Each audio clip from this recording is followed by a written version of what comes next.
जो पिता होता है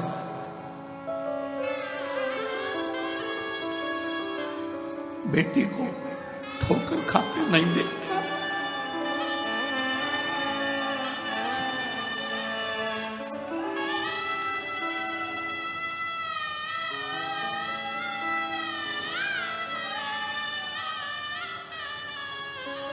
बाबुल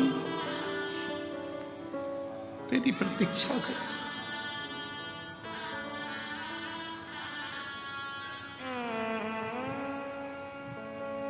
खाली जाऊंगी तो ससुराल वाले ताना देंगे, यहां से वापिस चली गई खाली, दुनिया के लोग कहेंगे इतनी छाती ठोक कर सी हो गई थी, अपने बाप के घर दिया ना दिया।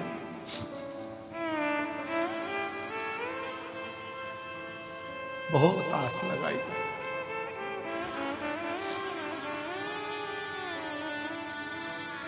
उससे कह रहे हैं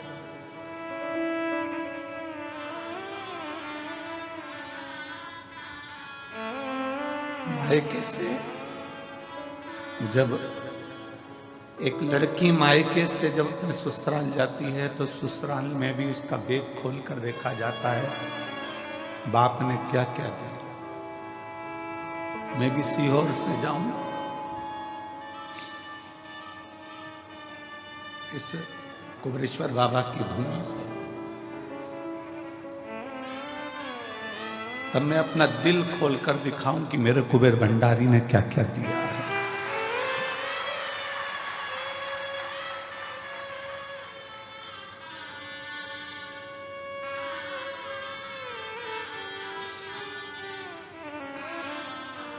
पिता है,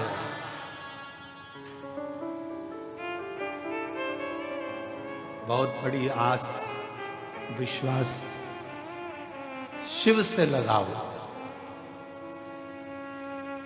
ब्रह्मा ब्रह्मलोक में है, भगवान विष्णु वैकुंठ में, पर मेरा शिव पृथ्वी पर मृत्यु लोक में है, तुरंत सुनता है। एक छत्रपति वीर शिवाजी महाराज का एक चरित्र पढ़ने में आता है कि जब वीर छत्रपति शिवाजी महाराज की मां एक दिन जीजाबाई ने कहा, शिवा सुन,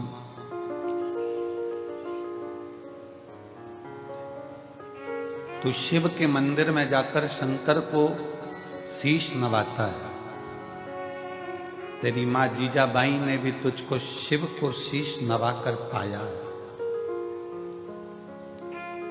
शीश नवाकर जीजाबाई कहती है, शिवा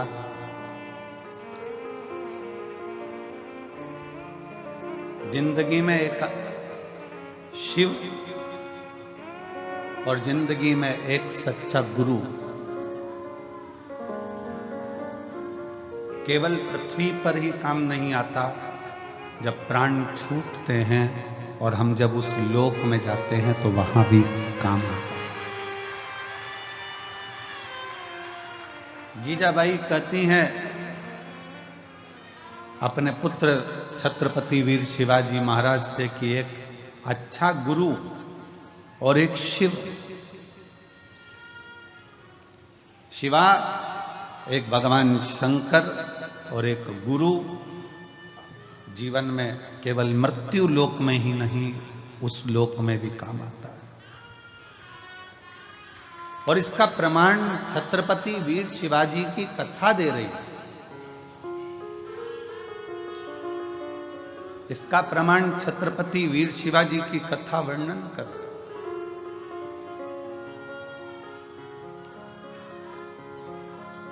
छत्रपति वीर शिवाजी की कथा कहती है कि मुगलों ने बहुत आक्रमण करे पर छत्रपति वीर शिवाजी पर विजय प्राप्त नहीं कर पाए। तब मुगलों ने तंत्र मंत्र वालों को बुलाया और तंत्र मंत्र वालों को बुलाकर बात करी कि इस छत्रपति वीर शिवाजी को अगर मारना है तो कैसे मारें। तो तंत्र मंत्र वालों ने कहा हमारे पास ऐसी विद्या है, हम उससे तुम्हें वहां तक ले जा सकते हैं और किसी को मालूम नहीं पड़ेगा, किसी को मालूम नहीं पड़ेगा। मुगलों, हम तुम्हें छत्रपति वीर शिवाजी के कक्ष तक लेकर जाएंगे। तंत्र मंत्र वाले, विद्या करने वाले मुगलों का साथ देकर उन मुगलों की सेना को छत्रपति वीर शिवाजी के कक्ष के बाहर तक ले गए। छत्रपति वीर शिवाजी के कक्ष के बाहर जब पहुंचे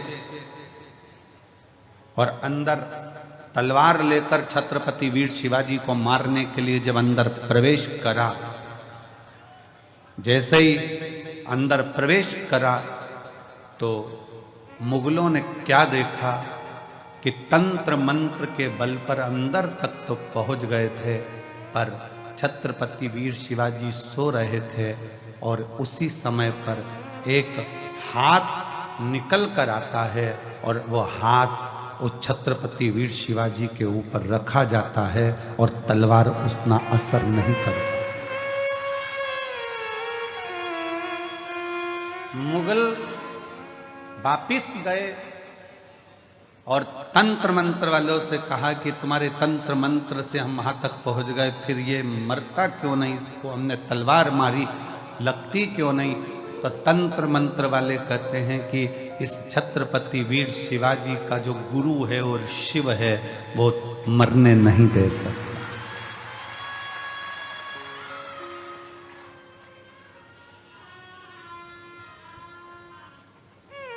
वो मरने नहीं देगा।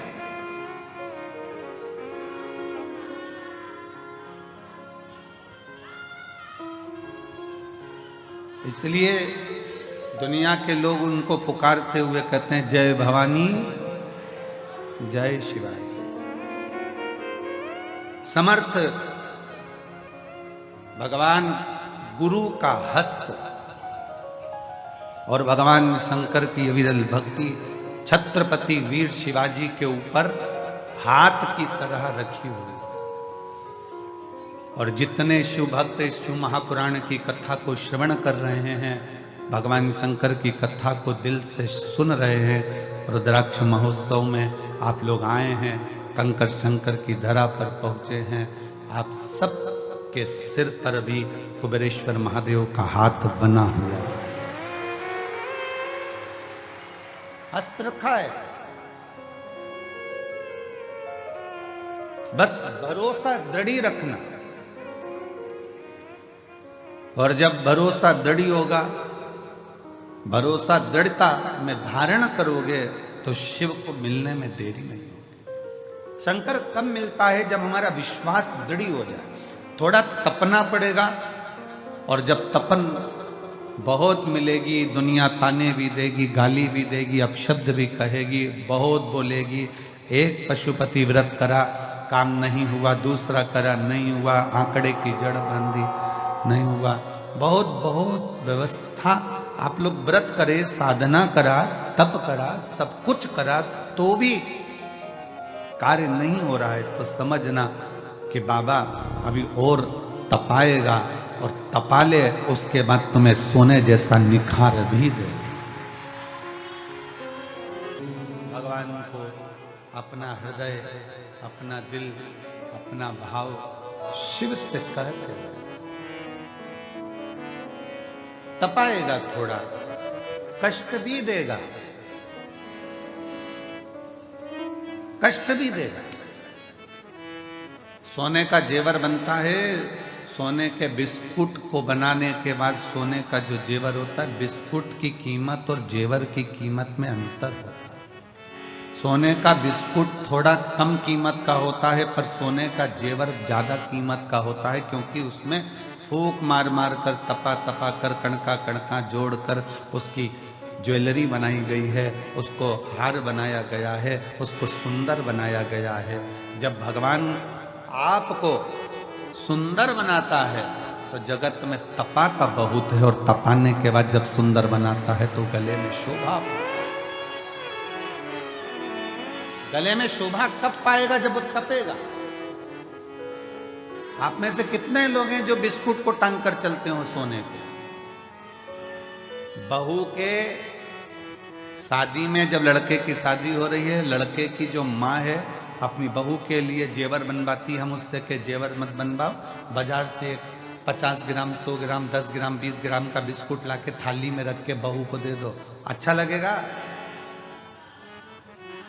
चांदी की पायल मत बनवाओ, एक चांदी का सिक्का पायल के बराबर का डब्बी में रख कर दे दो, अच्छा लगेगा? नहीं। चांदी की पायल बनवाओगे, चांदी की करधोनी बनवाओगे, चांदी का बिछुड़ी बनवाओगे तो वो शोभा लगेगी। और एक सिक्का उठाकर, इतनी बड़ी डगली उठाकर दे दी चांदी की, तो वो क्या मतलब? उसका आभूषण बनना चाहिए। सोने का बिस्कुट दे दिया, उसको कोई नहीं पूछेगा इतना सा बिस्कुट, पर वही सोने का जब बिस्कुट का टूट कर हार बनेगा, पाटली बनेगी, झुमका बनेगा, मंगलसूत्र बनेगा, नाक की नथ, सिर का बिंदा बनेगा, तो पूरे लड़की के मायके वाले भी कहेंगे कितना चढ़ाया रे, इतना जेवर लाया रे, इतना।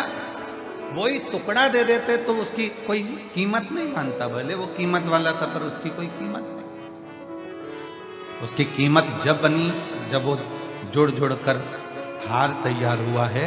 उसी तरह आपकी संसार में कीमत, बेटा ये ना सोचे कि मैंने इतने एग्जाम दे दिए, मैंने इतनी परीक्षा दे दी, मैंने इतनी पढ़ाई कर ली, मैंने इतनी मेहनत कर ली, मेरी किस्मत में सर्विस नहीं लिखी है, नौकरी नहीं लिखी है। जो बेटे बेटी कहते हैं मेरी किस्मत में नौकरी नहीं लिखी है, हम निवेदन करना चाहेंगे कि तुम रात दिन एक करो, और ऐसा कोई दिन नहीं जाना चाहिए जिस दिन तुम्हारी कंपटीशन एग्जाम की तैयारी ना हो। फॉर्म भरते रहो, एग्जाम देते रहो, और उस बीच में 1 या 2 बार कुबेरेश्वर बाबा की या तो कांवड़ भर दो या रुद्राक्ष उत्सव का दर्शन कर लो, बाबा नौकरी जरूर दो। या तो बाबा की कांवड़ भरने आ जा या रुद्राक्ष उत्सव में उससे निवेदन करने आ जा।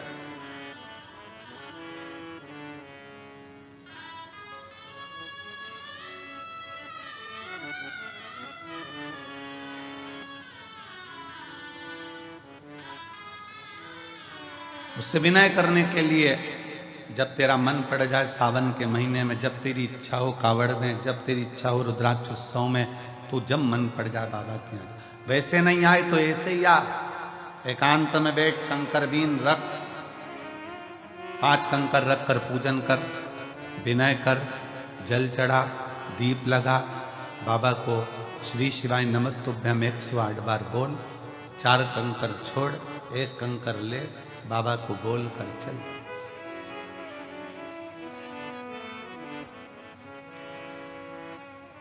उससे विनय करने के लिए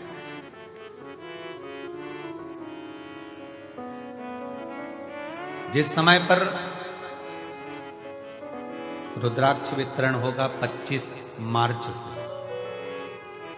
जब रुद्राक्ष लेने के लिए आप आते हो, रुद्राक्ष लेकर जब जाओ, रुद्राक्ष लेने के लिए तब आओ, जब झोली पसार कर पहले बाबा को प्रणाम कर कर कहना कि मैं रुद्राक्ष इसलिए लेने आई हूं कि मुझे ये तकलीफ है, ये कष्ट है, ये बीमारी है, ये तकलीफ है बाबा, इसको तू ठीक कर, तेरे भरोसे पर। सब दूर से हार गई तब तेरे दरवाजे पर। जो दुनिया में सताए ना होते तो तेरे दर पर आए ना होते, दुनिया ने सताया तो तेरे दर पर आए।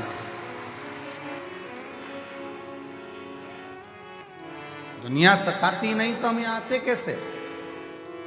हम आए हैं तेरे भरोसे पर, तेरी शरणागति ग्रहण करने के लिए,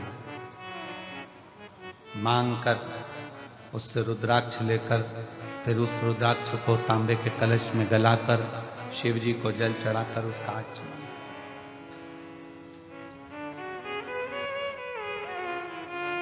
कल एक बहन ने पत्र में लिखा था कि अब वो पत्र ढूंढना पड़ेगा, 68 साल से उसको मिर्गी आ रही थी, 68 साल से मिर्गी के दौरे थे उसको बचपन से, और 68 साल से मिर्गी का दौरा जिसको आ रहा हो, समझना, जरा विचार करिएगा जरा कि क्या स्थिति है।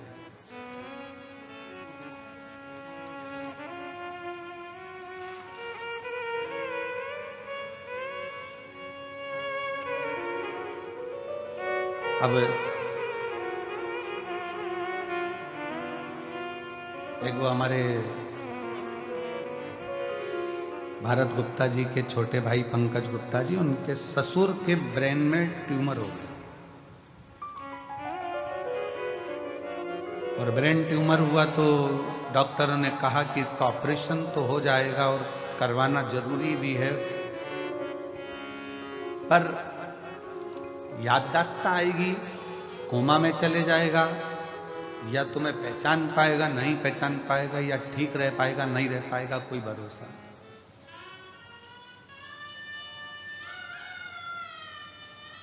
तब उनकी सास ने कहा कि एक काम करते हैं, अपन सीहोर चलते हैं, और सीहोर में चलकर वहां बाबा से प्रार्थना करते हैं, निवेदन करते हैं, विनती करते हैं।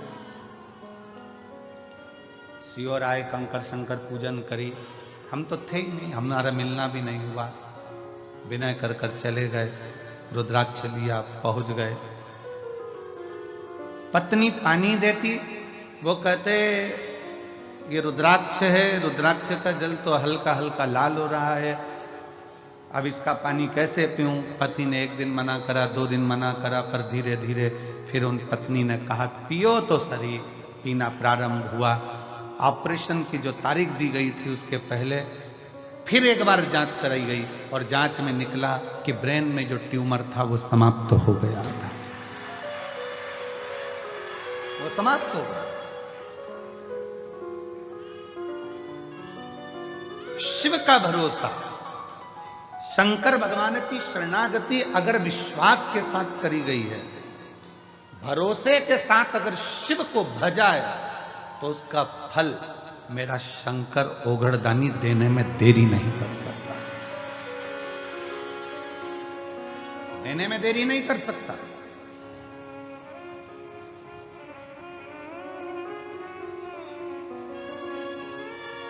जब कथा विराम होगी, कथा विराम होकर आरती होगी, आरती होने के बाद पृथ्वी को, भूमि को आप सब प्रणाम करना, उसकी रज मस्तक चढ़ाकर कहना बाबा कंकर शंकर की भूमि पर हम आए हैं, हमसे कोई गलती हुई हो तो क्षमा करना। हे बाबा हमारी झोली खुशी से भरना, ऐसी कृपा करना कि अगले वर्ष हम भी यजमान पद ग्रहण करें और तेरी कृपा हमारा। खाली ना जाता कोई दर से तुम्हारे, खाली ना जाता कोई दर से तुम्हारे, मैं भी खड़ी हूँ बाहे फसा, अपने हृदय से लगा लो, लगा लो, गिरा जा रहा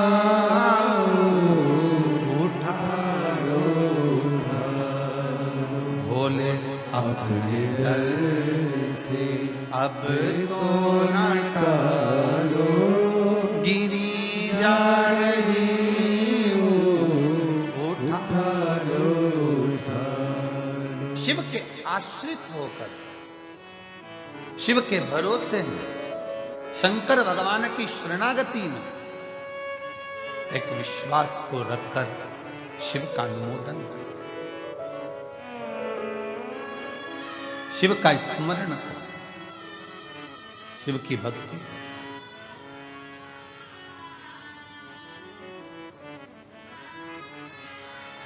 महाराज थोड़ा समय अगर लग जाए, व्रत करने पर भी अगर कार्य पूर्ण ना हो, आंकड़े की जड़ बांधने पर भी ना हो, कोई तकलीफें हैं तो भी अपनी हिम्मत मत तोड़ना, उसके आश्रित रहना, शिव के मंदिर में जाकर एक लोटा जल चढ़ाते रहना।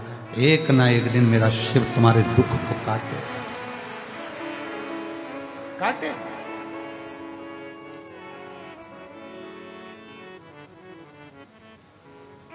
उसके आश्रित होइए।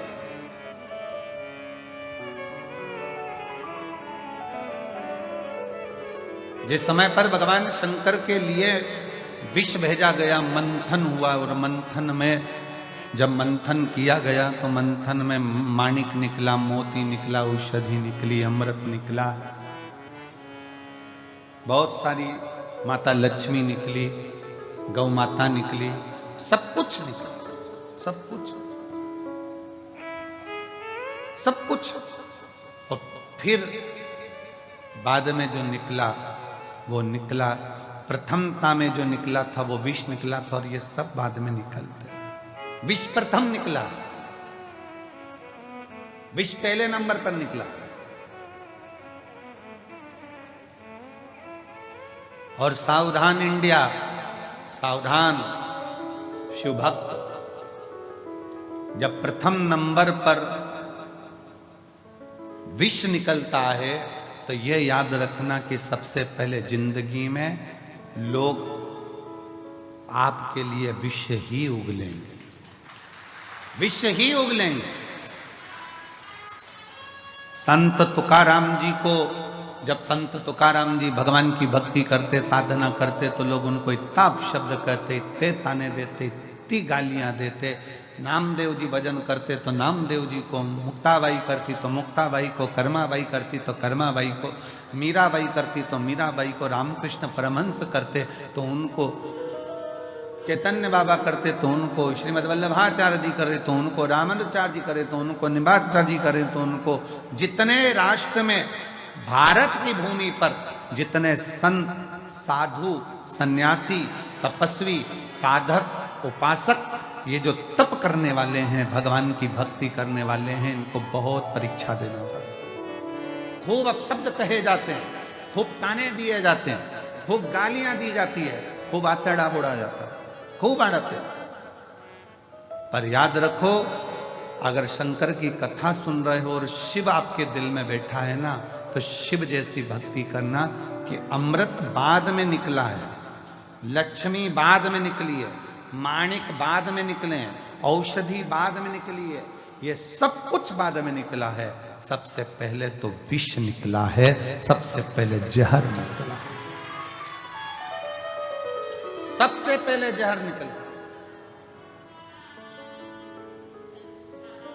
बहुत निकलेगा।